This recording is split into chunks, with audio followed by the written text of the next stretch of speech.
અમરેલી જિલ્લાના બગસરા તાલુકાના લુંધિયા ગામે એક ખેડૂતના ઘઉંમાં ઇલેક્ટ્રિક શોર્ટ સર્કિટના કારણે આગ ભભૂકી ઉઠી હતી. તો આ ઘટનાને પગલે અફરાતફરીનો માહોલ મચી જવા પામ્યો હતો.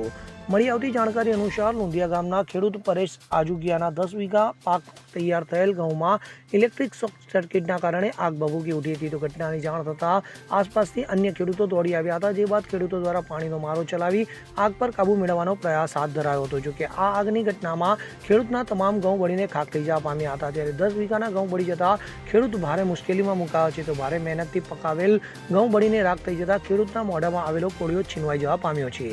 હું કિશોર કાનપરિયા, લુંઘિયા સરપંચ. આજરોજ તારીખ 9/3/2026 રોજ અમારા ગામના ખેડૂત પરેશભાઈ આજગિયાના ખેતરે વીજ શોર્ટ સર્કિટના કારણે તેમના મહામૂલો પાક એટલે કે ઘઉંનું 15 વીઘાનું વાવેતર હતું. શોર્ટ સર્કિટને કારણે તેમના 10 વીઘાના ઘઉં બળીને ખાક થયા છે. આસપાસના ખેડૂતોએ, મજૂરોએ મહા મુસીબતથી એક બાજુમાં ચાલતા હાર્વેસ્ટરના મદદથી એ 4-5 વીઘાના ઘઉં બચાવવામાં સફળ થયા. બાકીના 10 વીઘાની આસપાસના ઘઉં બળીને ખાક થયા છે. તે બાબતે હું આ ઘટનાને સંદર્ભમાં સરકારશ્રીનું પણ ધ્યાન દોરવા માંગુ છું. આ ખેડૂતોને પૂરતો ન્યાય મળે, પૂરતું વળતર મળે તેમનું પણ ખાસ જોવે અને જવાબદાર પીજીવીસીએલ અધિકારીઓને પણ જાહેર સૂચના આપે કે આવા ક્ષતિગ્રસ્ત લાઈનોને રિપેર કરી અને આવી ઘટનાઓ રોજબરોજ બને છે, પણ આ ઘટનાને ધ્યાને રાખીને ભવિષ્યમાં કોઈ ઘટના ન બને, કોઈ ખેડૂતનો હિત ન થાય, કોઈ ખેડૂતનો મહામૂલો પાક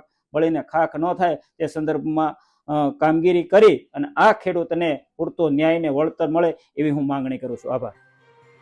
અશોક મણવર સાથે CN24 ન્યૂઝ, અમરેલી. હવે જુઓ દેશ દુનિયાની તમામ ખબરો તમારી આંગળીના ટેરવે. ઉઠાવો મોબાઈલ અને Google Play Store પરથી ડાઉનલોડ કરો અમારી CN24 ન્યૂઝ મોબાઈલ એપ.